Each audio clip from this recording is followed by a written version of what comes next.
Είναι Τετάρτη 2 Οκτωβρίου. Τα πραγματικά μου στοιχεία δεν έχουν καμία απολύτως σημασία. Είμαι εδώ και σας μιλώ για ένα και μόνο λόγο. Δεν είμαι ούτε σοφός, ούτε προφήτης. Εδώ και πολλά χρόνια ψάχνω, ερευνώ, αναλύω αυτά που συμβαίνουν γύρω μας και τώρα, όσο ποτέ άλλοτε, νομίζω ήρθε η ώρα να μοιραστώ μαζί σας κάποια συμπεράσματα πολύ σημαντικά, πολύ χρήσιμα για όλους τώρα που έχουμε φτάσει στο πιο κρίσιμο σημείο, ειδικά στη χώρα μας αλλά και σε ολόκληρο τον πλανήτη. Εδώ και πολλές μέρες βλέπετε ότι συμβαίνουν ιστορικά γεγονότα στην Ελλάδα και δυστυχώς όλα δείχνουν ότι έρχονται ακόμα πιο σημαντικά, πιο δύσκολα διαχειρίσιμα γεγονότα για όλους μας. Προφητείες από τον Γέροντα Παΐσιο και τον Ιωσήφ τον Βατοπετρινό εδώ και χρόνια έχουν προαναγγείλει αυτά που τώρα σιγά σιγά γίνονται και έρχονται στο προσκήνιο. Σκοπός λοιπόν είναι μόνο να αφυπνιστείτε. Αφιερώστε λίγα λεπτά και ακούστε προσεκτικά αυτά που έχω να σας πω. Δεν πρόκειται ούτε για προσπάθεια τρομοκρατίας και διασποράς πανικού, ούτε για συνωμοσιολαγνία. Ο Γέροντας Παΐσιος, ο Ιωσήφ ο Βατοπεδινός, καθώς και πολλοί ακόμα γνώστες και αναλυτές των πραγμάτων, έχουν πει εδώ και χρόνια τα εξής. Στις μέρες μας και στο αμέσως επόμενο διάστημα, στη χώρα μας θα συμβεί μια πολιτιακή ανομαλία, όπως χαρακτηριστικά έχουν πει στις προφητείες τους. Πώς θα γίνει αυτό? Βλέπετε ότι με όλα τα γεγονότα που γίνονται με τη Χρυσή Αυγή ήδη τρίζουν τα θεμέλια της κοινοβουλευτικής δημοκρατίας που έχουμε στη χώρα μας. Είτε λοιπόν παραιτηθούν όπως απειλούν οι βουλευτές της Χρυσής Αυγής και οδηγηθούμε σε επαναληπτικές εκλογές, αλλά ακόμα και αυτό να μην γίνει, στις επερχόμενες δημοτικές εκλογές θα δοθεί αφορμή για να οδηγηθούμε σε βουλευτικές γενικές εκλογές στην Ελλάδα.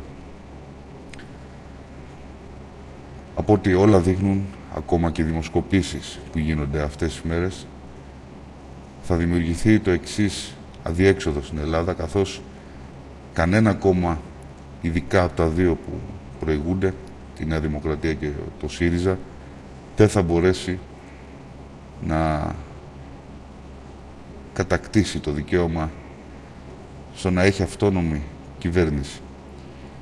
Επίσης, δεν είναι καθόλου ορατό, σύμφωνα και με τις δηλώσεις των πολιτικών αρχηγών, να υπάρξει κάποια συνεργασία από τα δύο αυτά κόμματα, αλλά ούτε και με μικρότερης εμβέλειας και δυναμικής κόμματα, όπως το ΠΑΣΟΚ, η Δημοκρατική Αριστερά, το Κομμουνιστικό Κόμμα Ελλάδος, πόσο μάλλον για τη Χρυσή Αυγή.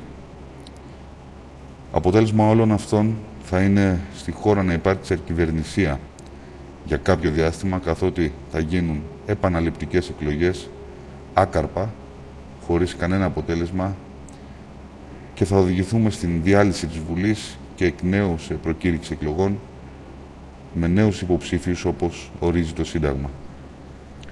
Σύμφωνα με όλες τις προφητείες αλλά και με τα γεγονότα που ήδη λαμβάνουν χώρα στον πλανήτη, όλη αυτή την κατάσταση θα θελήσουν να υποφεληθούν οι Τούρκοι. Η Τουρκία που θα βρει πρόσφορο έδαφος για να δημιουργήσει ένα πολύ θερμό επεισόδιο στο Αιγαίο, σε κάποιο νησί μας, πιθανώς στη Ρόδο. Η Ελλάδα, καταλαβαίνετε ότι όντας σε χαοτική κατάσταση ακυβερνησίας, δεν θα μπορέσει να αντιδράσει εγκαίρως και επαρκώς, με αποτέλεσμα να χρειαστεί και να επιτευχθεί τελικά η βοήθεια της συμμαχικής δύναμης υπερδύναμης που λέγεται Ρωσία. Η Ρωσία λοιπόν θα αποκρούσει τους Τούρκους και επωφελούμενοι αυτοί για τα δικά της συμφέροντα των συγκυριών που θα έχουν διαμορφωθεί, θα συνεχίσει να σφυροκοπεί ανελαίητα τους Τούρκους. Θα φτάσει μάλιστα σε σημείο που θα έχει πλήξει τόσο πολύ τους Τούρκους,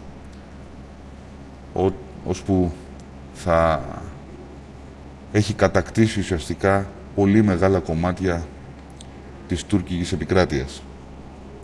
Σύμφωνα με τις προφητείες των δύο τεραστίων προσωπικότητων που ανέφερα, αλλά όχι μόνο αυτών, κάπως έτσι θα ξεκινήσει ο Τρίτος Παγκόσμιος Πόλεμος, καθώς οι Ηνωμένες Πολιτείες Αμερικής θα αντιδράσουν και θα απαιτήσουν από τη Ρωσία να αποσύρει τα στρατεύματά της από τις τουρκικές εκτάσεις, κάτι όμως που δεν θα γίνει δεκτό από τη Ρωσία, και έτσι θα εμπλακεί ο πλανήτης σε έναν Τρίτο Παγκόσμιο Πόλεμο με απίστευτα μεγάλες απώλειες και καταστροφικές συνέπειες για πολλές περιοχές του πλανήτη. Η Ελλάδα δεν θα εμπλακεί ουσιαστικά σε αυτόν τον πόλεμο και θα έχει σχετικά λίγες απώλειες σε όλους τους τομείς, συγκριτικά με τους υπόλοιπους εμπλεκόμενους ενεργά στον Τρίτο Παγκόσμιο Πόλεμο. Όλα αυτά θα γίνουν το επόμενο διάστημα, είτε αυτοί είναι οι επόμενοι μήνες, είτε το 2014 συνολικά.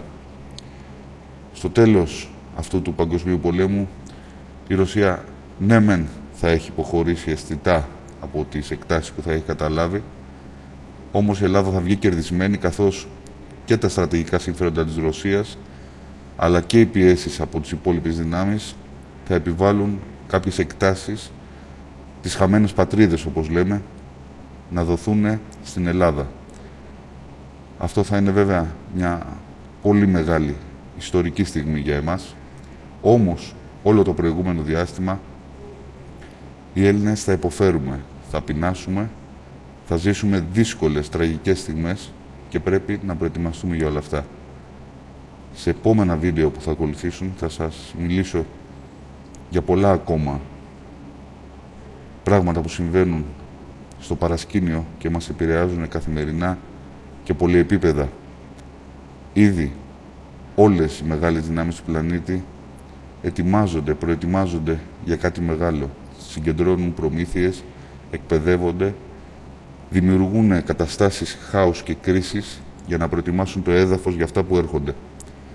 Χρόνια τώρα ήδη με πολλές και επίμονες προσπάθειες από την ελίτ που εξουσιάζει τον κόσμο αλλά και εμάς τους ίδιους, έχουν κάνει τα πάντα για να μας φέρουν στο σημείο που τώρα τελικά είμαστε. Απόλυτη εξαθλίωση και παντελής έλλειψη αξιών και αρχών. Αυτά θα τα πούμε παρακάτω. Ετοιμαστείτε, αφυπνιστείτε. Ένα πράγμα μόνο θα μας σώσει, και αυτό είναι να αμφισβητήσετε όλα αυτά που σας προσφέρουν τα μέσα μαζικής ενημέρωσης, οι πολιτικοί και οι δημοσιογράφοι. Ψάξτε μόνοι σας, ερευνήστε, μάθετε την αλήθεια και δράστε. Προφυλάξτε τους εαυτούς σας, αυτούς που αγαπάτε, τους γύρω σας. Μόνο όταν είμαστε όλοι ενωμένοι θα καταφέρουμε να βγούμε από αυτό το αδιέξοδο με όσο το δυνατόν λιγότερες απώλειες. Μην εφησυχάζεστε, αφυπνιστείτε, ψάξτε, εκμεταλλευτείτε το ίντερνετ, εκμεταλλευτείτε την τεράστια αυτή πηγή γνώσεων και πληροφοριών. Να είστε καλά. Προσέχετε. Ψάξτε. Βρείτε την αλήθεια. Ενημερώστε και τους άλλους. Ξυπνήστε τον δίπλα σας. Η ώρα έφτασε. Ο καιρός είναι πιο κοντά από ποτέ. Κοσμοϊστορικά γεγονότα θα συμβούν. Μην περιμένετε να περάσουν στον καναπέ σας. Γεια χαρά.